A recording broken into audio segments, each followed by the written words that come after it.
मैं आप लोगों के समक्ष एक ऐसे आज्ञाकारी बालक की कथा प्रस्तुत करने जा रही हूँ जिसकी भक्ति सुनकर आपका रोम रोम सिहर उठेगा।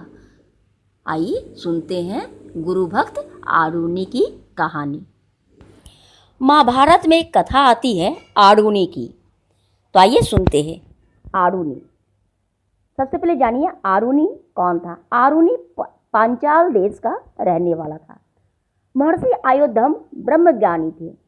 महर्षि आयोधम का आश्रम परिसर में महर्षि जी की मंत्रवाणी गुंजायमान होती रहती हैं। गुरुजी प्रातःकाल 4 बजे उठकर गंगा स्नान करके नहा धोकर लौटते, तब शिष्यगण भी बगीचे से फूल तोड़कर गुरुजी को प्रणाम कर उपस्थित हो जाते। आश्रम परिसर पवित्र यज्ञद्रुम से सुगंधित रहता था। गुरुजी के शिष्यों में से 3 शिष्य बहुत प्रसिद्ध हुए। उनमें से एक आरुणि भी था। आइए आरुणि के बारे में जानते हैं। एक दिन की बात है। सायकाल देवराज इंद्र के प्रकोप से आकाश मेघों से आच्छादित हो गया। अचानक बिजली की गर्जना सुनाई देने लगी। गर्जन सुन मोर टहुकने लगे, ताल तरिया किनारे उछलते कुत्ते निडक टटराने लगे। गुरुजी ने आकाश की ओर देखा और देखते हुए बोले, वर्षा का ऋतु तो बीत गया, लेकिन फिर ये शरद ऋतु में अचानक उमड़ बादल क्यों छाए? लगता है वर्षा होगी। आश्रम से थोड़ी दूर पर गुरुजी के खेत थे।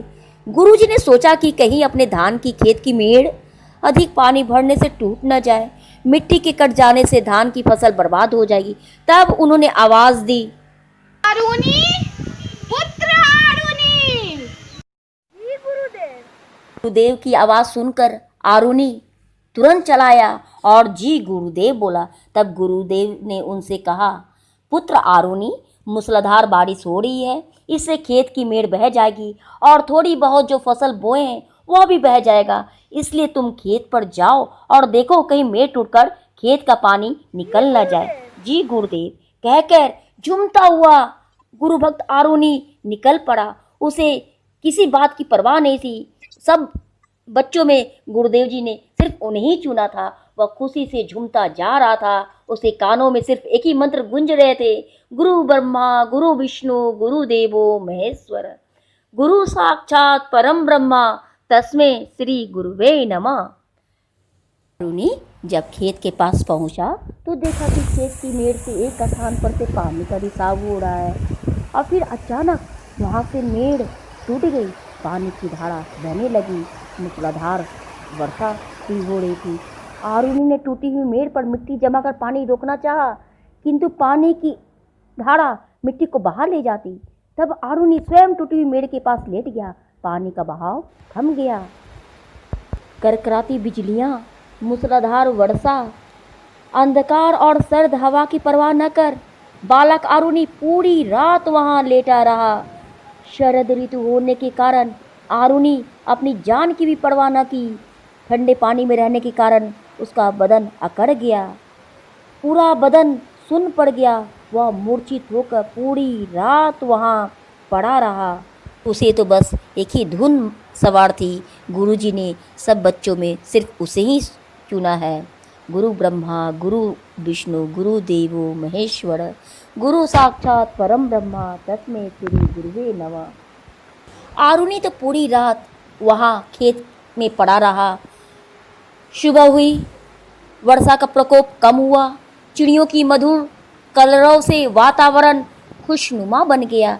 गुरुजी प्रतिदिन की भांति नहा धोकर आए। सभी शिष्य रोज की तरह प्रणाम करने पहुंचे, परंतु आरुणि को न देख वह आरुणि आरुणि पुकारने लगे। तभी एक शिष्य गुरुजी को याद दिलाए कि कल संध्या पर वह खेत की मेड़ बांधने गया था और अभी तक वह नहीं लौटा है। तब गुरुजी अपने शिष्यों के साथ खेत के पास पहुंचे।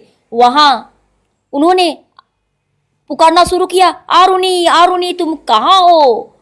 तब वह देखते हैं कि आरुणि का बदन ठंड से अकड़ा हुआ है। वह भूमि पर पड़ा हुआ है, मरणासन अवस्था में पड़े हुए।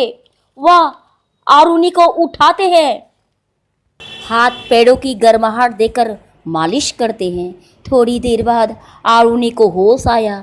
गुरु की आंखों में आंसुओं की धारा निरंतर बह रही थी।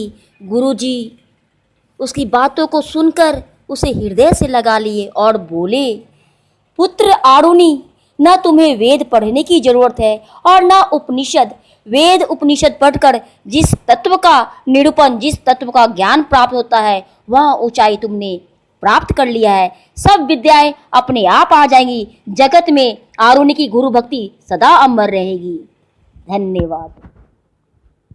दोस्तों, अगर आपको ये वीडियो पसंद आए तो इसे लाइक, शेयर, सब्सक्राइब और कमेंट करना न भूलें।